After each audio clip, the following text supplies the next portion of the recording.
Well, the minority in Parliament has taken on the Inspector General of Police, Christian Tete-Yohonu, over his promise of police recruitment for the youth of Bawku in exchange for peace.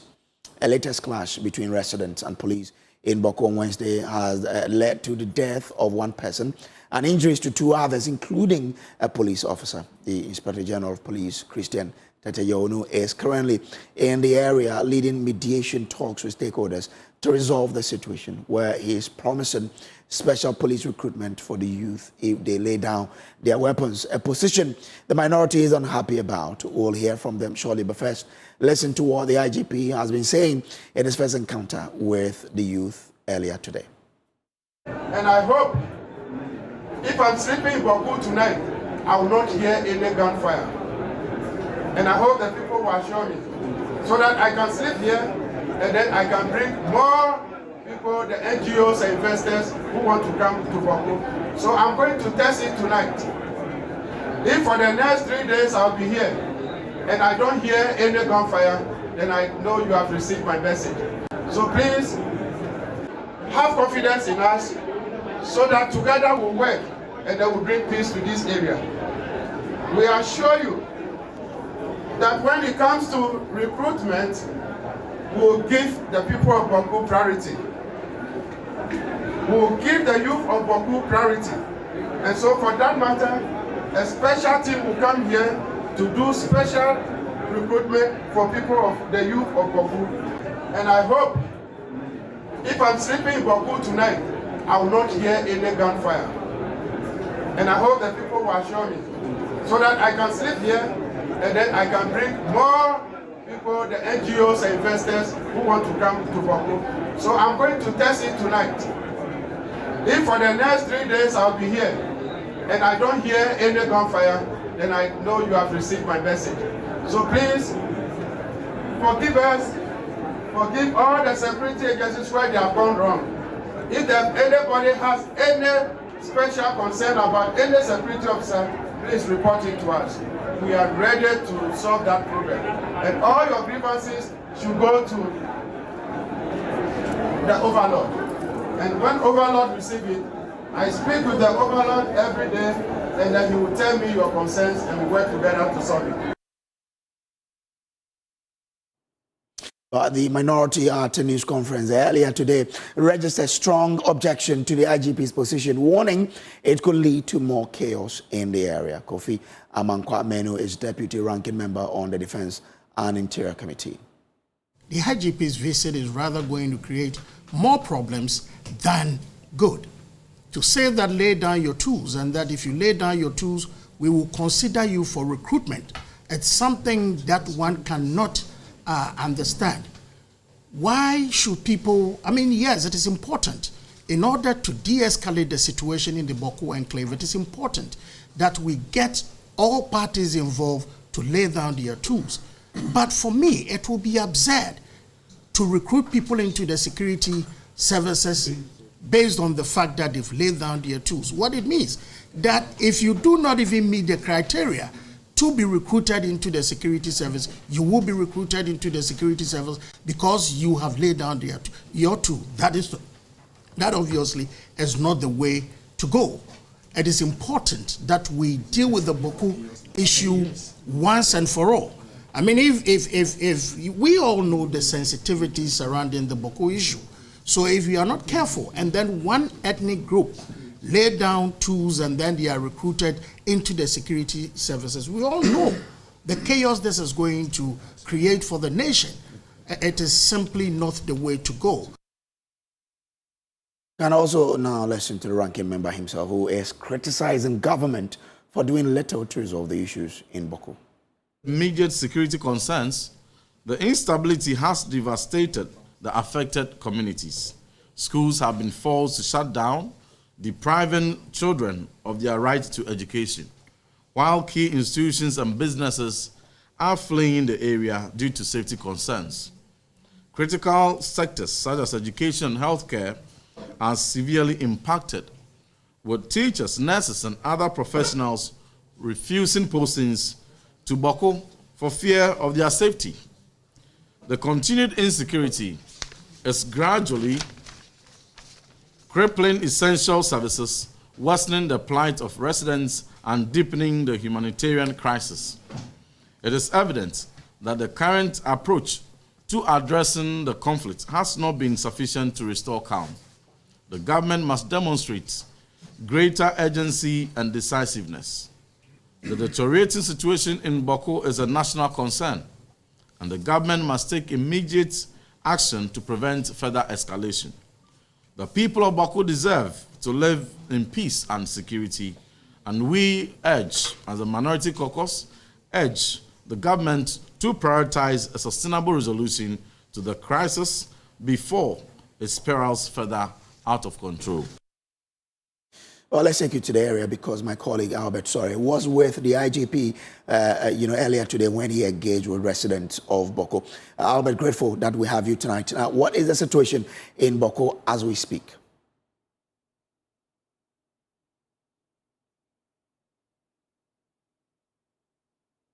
The IGP 4 is for the review of the curfew, which on the day that this violence resurged was reviewed to start from 6 p.m.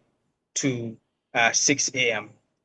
Before this incident, the curfew was usually to start at 8 p.m. and by 6 a.m. the next morning, people could come outdoors. But the IGP has said that just as he told them that if he doesn't hear gunshots for the next 3 days, then he will consider asking for the curfew to be reviewed. What it means then is that as we speak, the curfew still stands and people will have to be indoors by this time. Before we left, the youth of the area still had a lot of grievances, which they were, trying to register. Some of them were shouting, some of them making noises to indicate that they were not so satisfied with everything that the IGP had told them. But, it was a generally peaceful interaction between the IGP and his men, and then the traditional authorities who, together with the overlord of the Kusak traditional area, try to train the youth and to, get them to engage peacefully in all the talks that went on today. So that's the situation, Chris. Okay. Now, he also spoke about how the citizens can cooperate with security agencies to ensure that they flush out any security operative who is not doing his or her best to help the peace in the area. Yes, he did say that if they had any concerns, they could draw the attention of the security to any of the officials who may be misconducting themselves. And what he actually said was that they could lay these complaints to the chief, who he's constantly in touch with, and that information will get to them. So that's the response. On the issue of the recruitment issue, we had an exclusive with the IGP shortly before we left Zebila, which was one of the last places he visited this evening. He actually met with the police officers there. And after that, we spoke to him and he tried to clarify that he wasn't necessarily saying that if they lay down their weapons, they will automatically be recruited into the service. They will definitely pass through all the recruitment processes, and if they qualify, they will join. He also explained that usually when they are recruiting men into the service, the concentration is in Kumasi, in Accra, and all the bigger towns. But they are considering decentralizing it so that the youth of Bawku will get the opportunity to be recruited. And that will also go further to ensure trust in the security services. And so this is the clarification that he gave on that particular issue. I'm grateful to you. Albert, he's our man in the area, giving us latest on this particular incident. But the President, John Dramani Mahama, has been speaking on this development, and he has announced that the Otumfuo-led mediation process will resume next week. He urged all parties involved to give peace a chance and support effort towards a lasting resolution in the, in the peace that they are seeking for in Bawku. The Ghana Armed Forces is engaged in several theaters to maintain peace and security in our nation. One major flashpoint continues to be the Bawku area. Only 2 days ago, an incident in a marketplace triggered an unfortunate loss of lives and criminal vandalism of property. I wish to emphasize that nobody gains from this situation of conflict and insecurity. We have triggered the Otumfuo mediation process, which saw all stakeholders participate in discussions in Kumasi on a roadmap towards peace. I'm assured by the Asantehene that the process will resume next week when he returns from his brief visit abroad.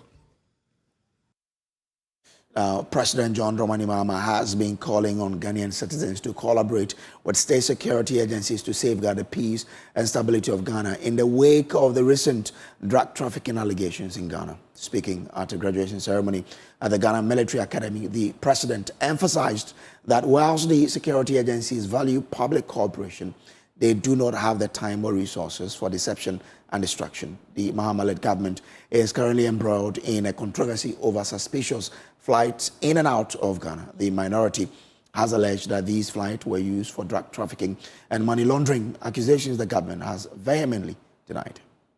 Let us support our security services and the Ghana Armed Forces with information that is useful and intelligence that is helpful, that will advance their work rather than retrogress it.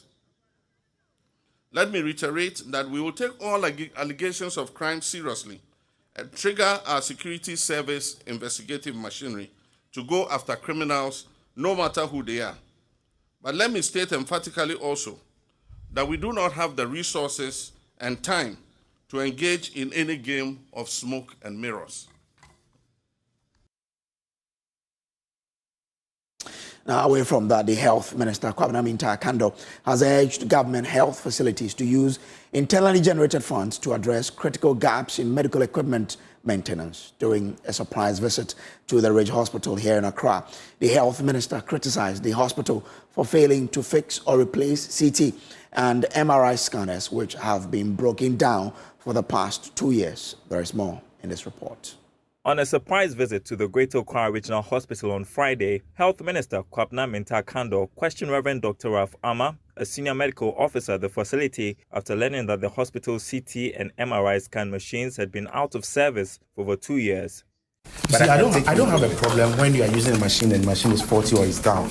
But I have a problem when the machine is faulty or is down for 2 years.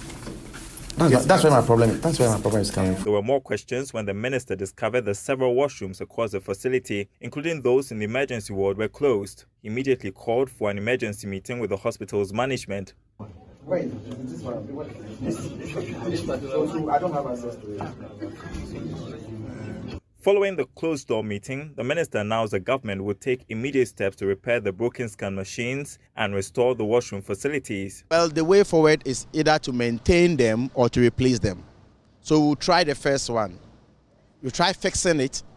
If it's not possible, then we'll take it up and find out how we can replace it. He also voiced his frustration over the ongoing trend where managers of government health facilities depend solely on the central government to maintain or replace critical medical equipment despite generating their own revenue.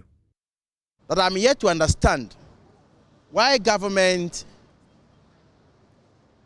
will equip a facility, hospital equipment or medical equipment.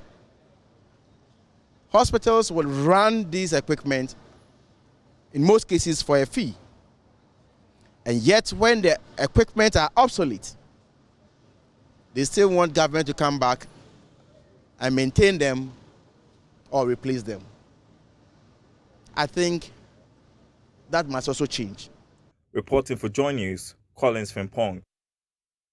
In a related development, Health Minister Kwabena Minta-Kando has confirmed that National Health Insurance Scheme has paid claims to both government and private health facilities following recent disruptions caused by delayed reimbursements. The minister assured that the government is taking steps to prevent future delays. Now, I think that if indeed that letter was sanctioned by the private health facilities association, then I think it was too fast. They should have waited a bit. A later consultation here or there would have even prevented them from issuing this particular statement. So as at the time they were issuing that statement, the National Health Insurance Authority had begun payment of claims. And so as I speak to you now, a lot of these both government and private health facilities having paid their claims. And I can assure you that this government will not unduly delay the payment of claims.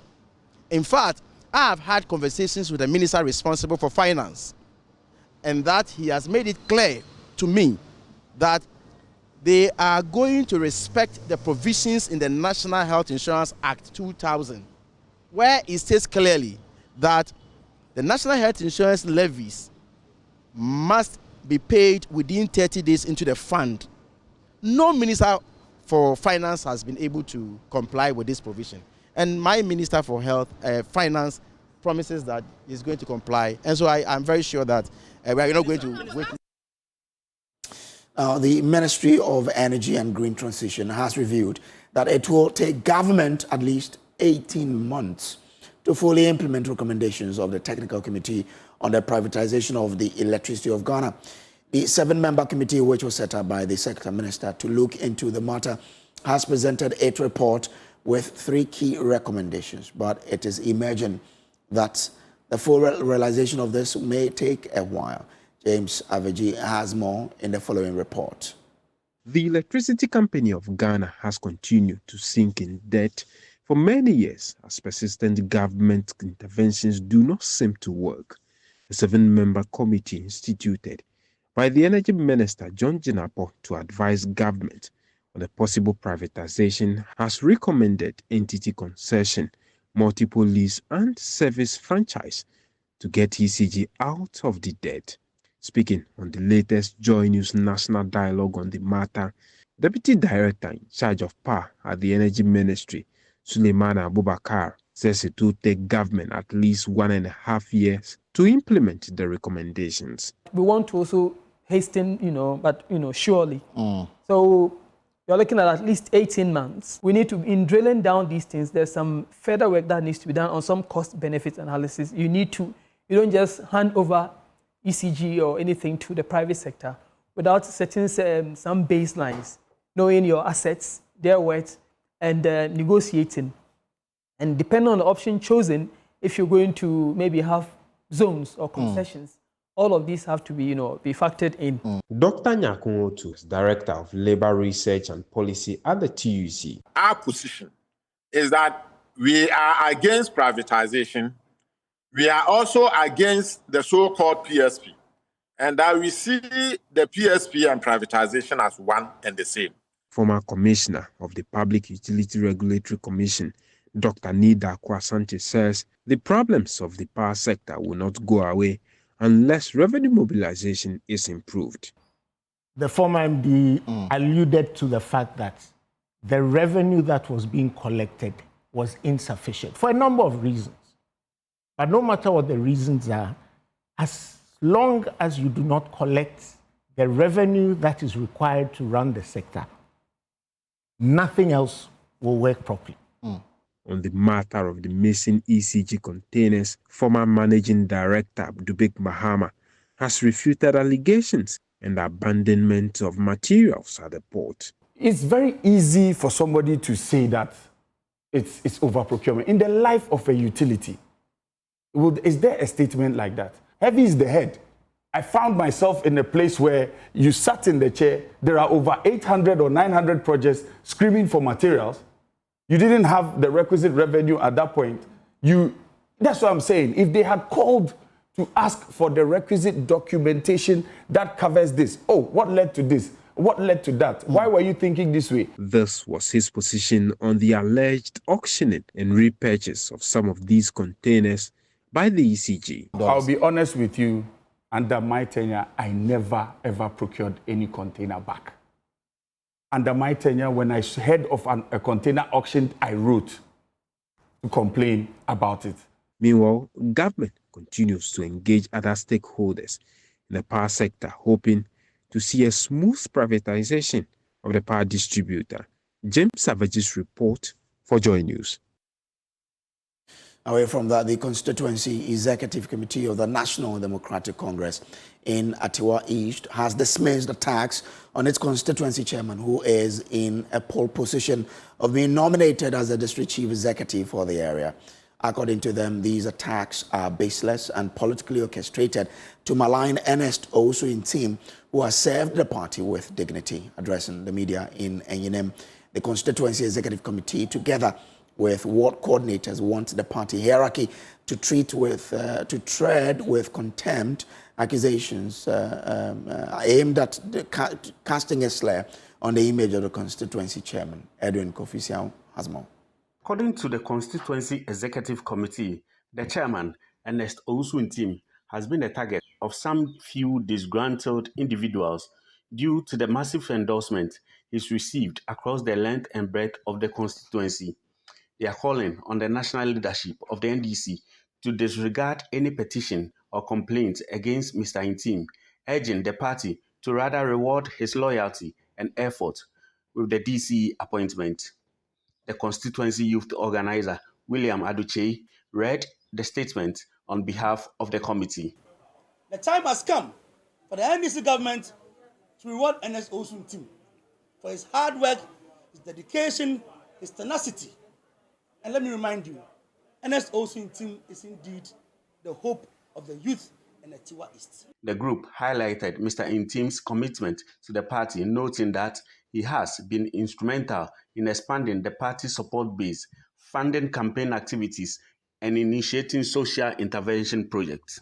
During our recent election campaign, he even sponsored our parliamentary candidates in printing of T-shirts, provision of logistics, and cash donations, supporting the grassroots, creating jobs and opportunities for the youth in this constituency. Intense lobbying for the DC position in the area, as President Mahama is expected to announce one of the aspirants for the position. Reporting for Joy News, Kofi Siao, Enyinem. This is still JoyNews Prime. We'll take a break here. We'll be back with more, please. Don't go.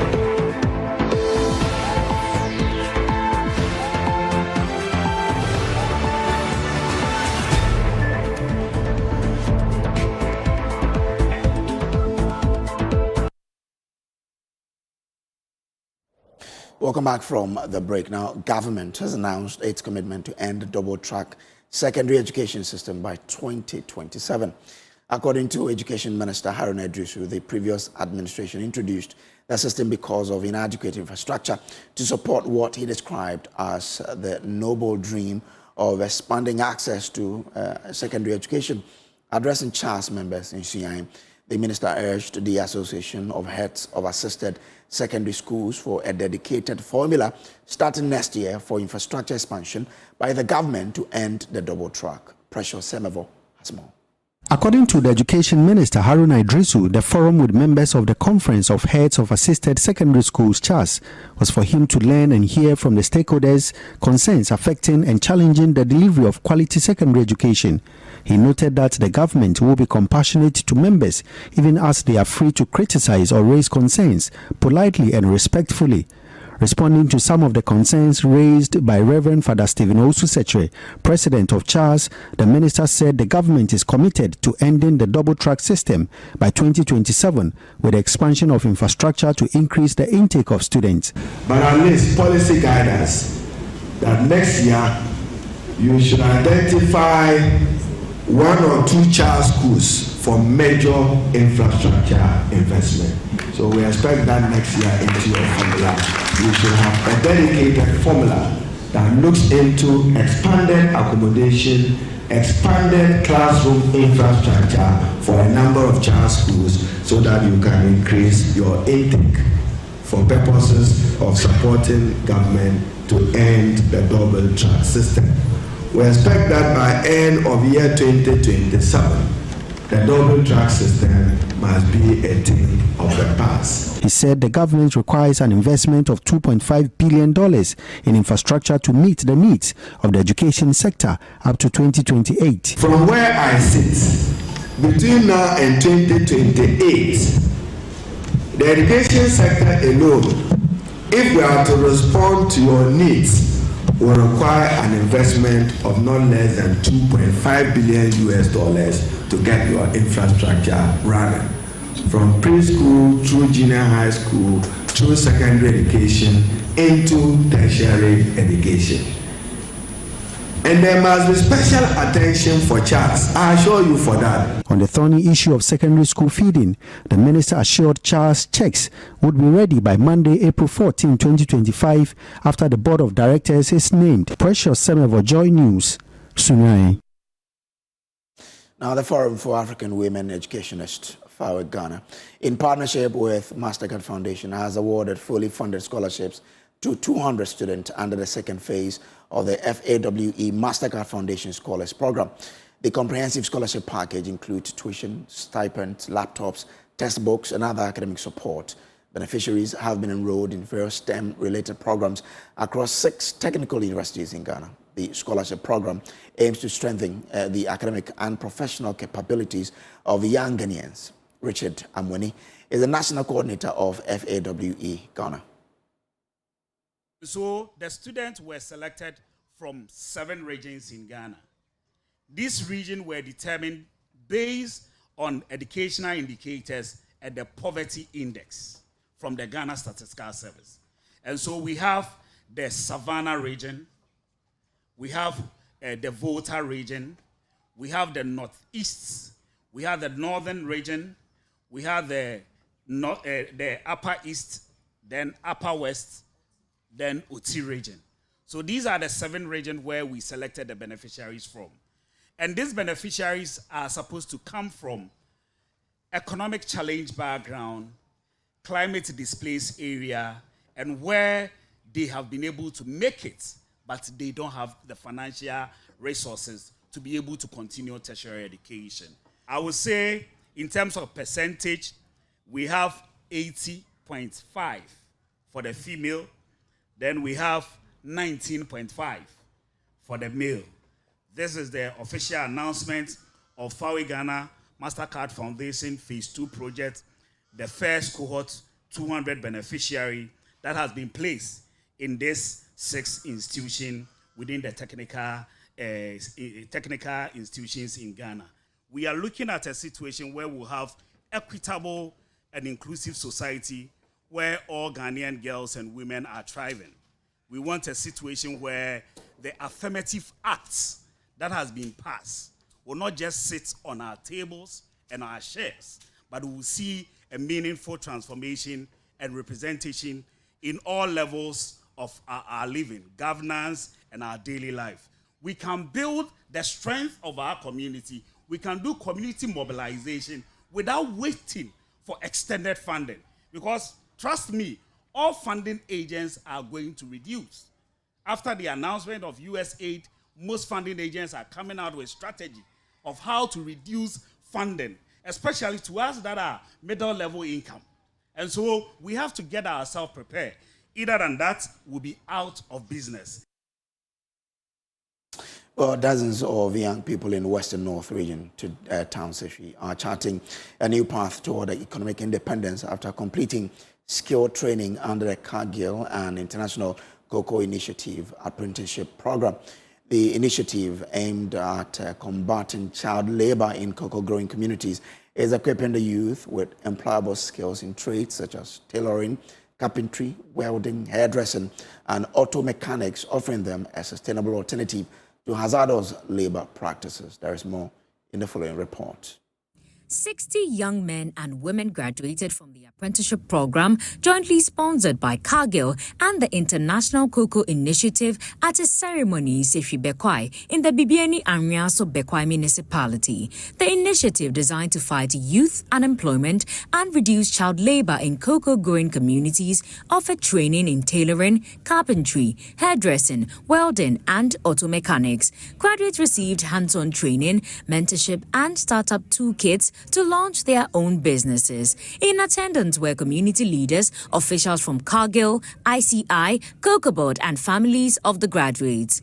Cargill Ghana Managing Director Max Esolat reaffirmed the company's commitment to people-centered development. We are very proud of them. Today is just the beginning. 60 people graduating, that's just the start. We know that there is 200 more that we have already enrolled, and there will be more coming. This is our commitment to the community and to those young minds. We know that they can do great things, and we'll continue to support them in the short term and also in the long term. Samuel Apana is the Sustainability Operations Manager at Cargill Ghana. You know, the issue about our young adolescents between 15 and 17 years and their access to education is limited, right? Because, you know, after junior high school, the next level is senior high school. And our brothers and sisters, the young ones who are not able to have access to senior high school, deserve another opportunity for a better life. ICI Country Director Mike Arthur underscored the role of vocational training in addressing child labor and urged communities to prioritize education. What we've done is that they have been adequately equipped. They have been given all the equipment needed for them to be able to succeed.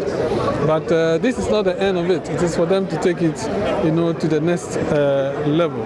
It's just the beginning.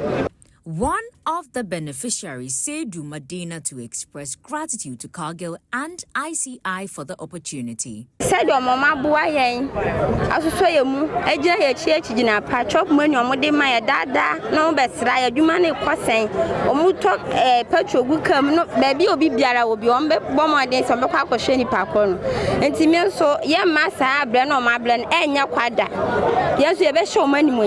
This program is part of a broader collaboration between Cargill and ICI to promote responsible cocoa farming, improve livelihoods, and enhance child protection in Ghana's cocoa regions.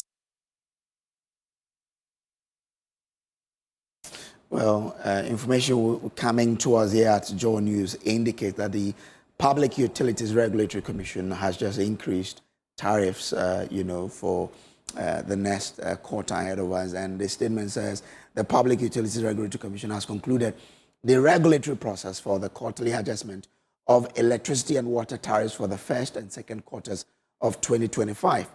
Now, the regulatory process is in line with the Commission's quarterly tariff review mechanism outlined in its rate-setting guidelines for quarterly adjustment of natural gas, electricity, and water tariffs. It continues to say that the quarterly tariff adjustment tracks the incorporate changes in 4 key variables, namely the cedi-dollar exchange rate, inflation, electricity generation mix, and cost of fuel in electricity tariffs. Now, let's take you up for you to see what you'll be paying, in terms of your consumption. But there's one key announcement here. It says, okay, I want to give you exactly this. It says the Commission in their decision at 6 p.m. today reviewed upward the average end user tariff for electricity by 14.75% and also 4.02% upward for water supply across board for all categories. So if we take you up, you will see what you'll be spending. Now let me take you up for you to see exactly how much you'll be paying in terms of your consumption. If you go up the table, it gives a breakdown of what you pay today and how much you pay exactly. When this kicks in, it's down there. Okay, so we'll take you there for you to see. Good. So this is what it is for electricity. For lifeline consumers, 0 to 30 kilowatt per hour, you used to pay 67.6495 pesos per kilowatt hour. It has increased now to 77.6274 pesos per kilowatt hour. For all other residential customers, between 0 and 300 kilowatt hour, you used to pay 153.2683 pesos per kilowatt hour, but it has now jumped to 175.8743. So that is how it is. Your water and electricity has been increased by the Public Utilities Regulatory Commission. So that is the news coming in here at JoyNews. Away from that, the Ministry of Education has charged the newly inaugurated Board of Trustees of the GETFund to begin processes towards securing approval for 250 million Ghana cedis allocated to senior high schools for food. My colleague Maxwell Aklobotu has more in this report. The current government's policy of financing the free senior high school program through the GETFund, Education Minister Haruna Idrisu has tasked the newly inaugurated 70-member Board of Trustees of the GETFund to swiftly work towards securing the approval of 250 million Ghana cedis. This amount will be allocated to the Ghana Education Service and the Conference of Heads of Assisted Senior High Schools to provide meals for senior high schools across the country. In that direction, I needed the board to take some immediate and urgent decisions that assures free senior high schools of available, reliable feeding of food. And today, even as I inaugurate you, we have less than 48 hours to satisfy the requirement.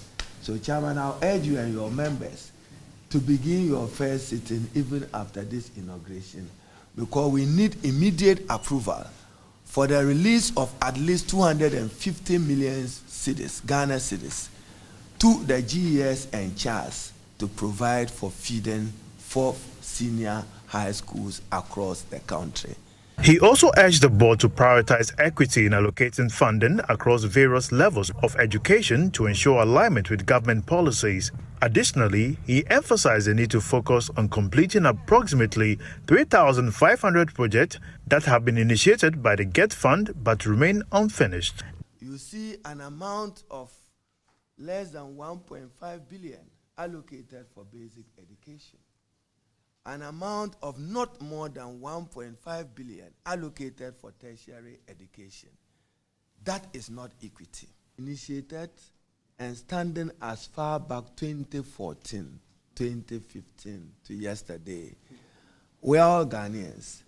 The Constitution under the directive principles of state policy enjoys succeeding government to go ahead and complete those uncompleted projects. So, Chairman and members of the trustees, we cannot take all of them at the same time.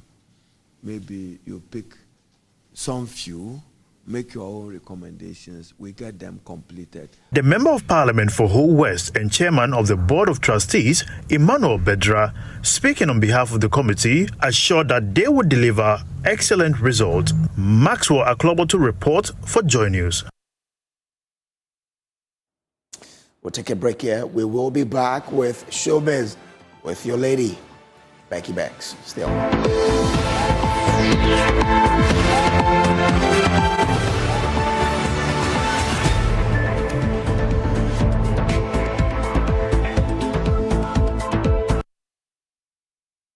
All right, so let's do Showbiz now. And you know what?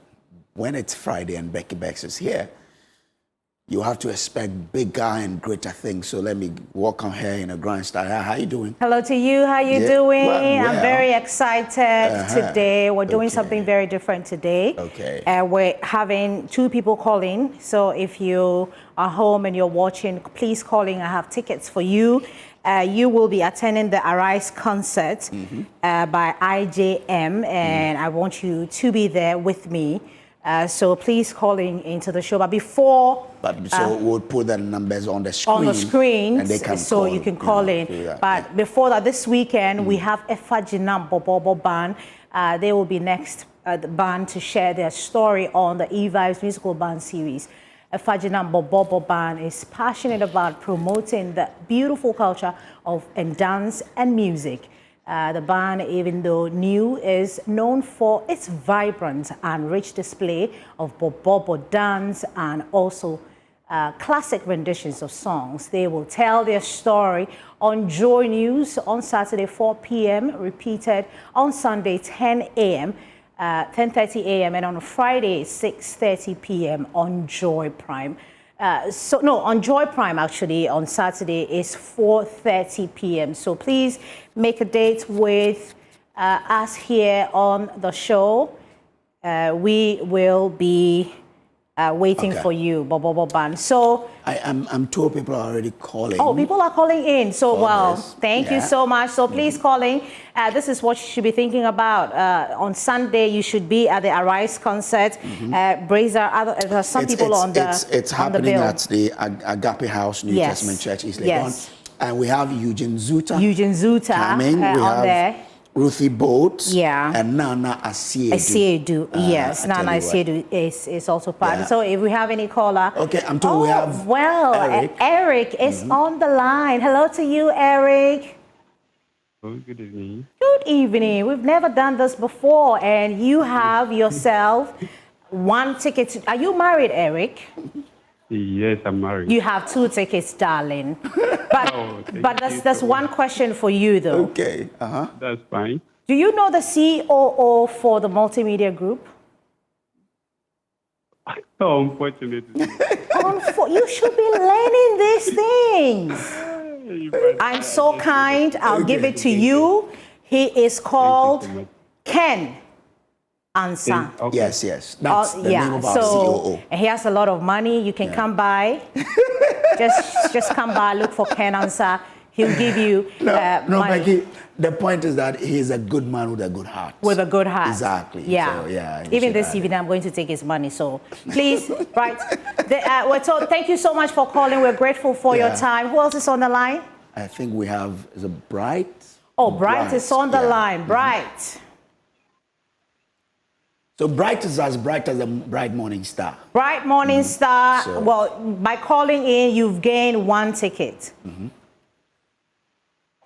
Bright, can you speak up for us? We don't have time. Bright, they do these things on radio. I don't know whether it happens on TV. Well, we've never done callings before. No, Bright couldn't brighten his corner. So we still have, more tickets going out, but this evening we have Friday karaoke. You can actually join in. Okay. Something that I'm bringing to you. Kofi Kenyatta actually released reels for his Saman song. For those of you who don't know how to sing the song, he's giving us opportunity to learn the songs and the lyrics.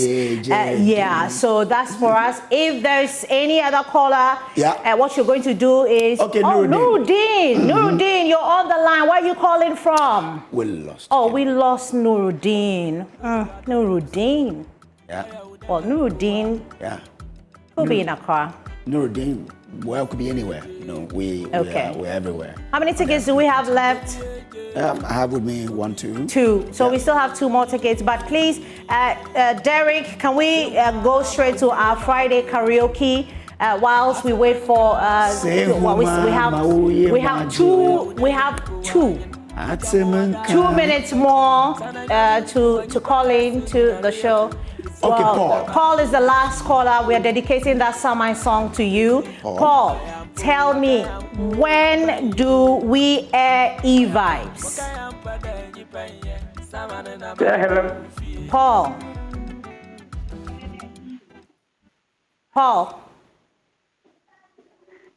Oh.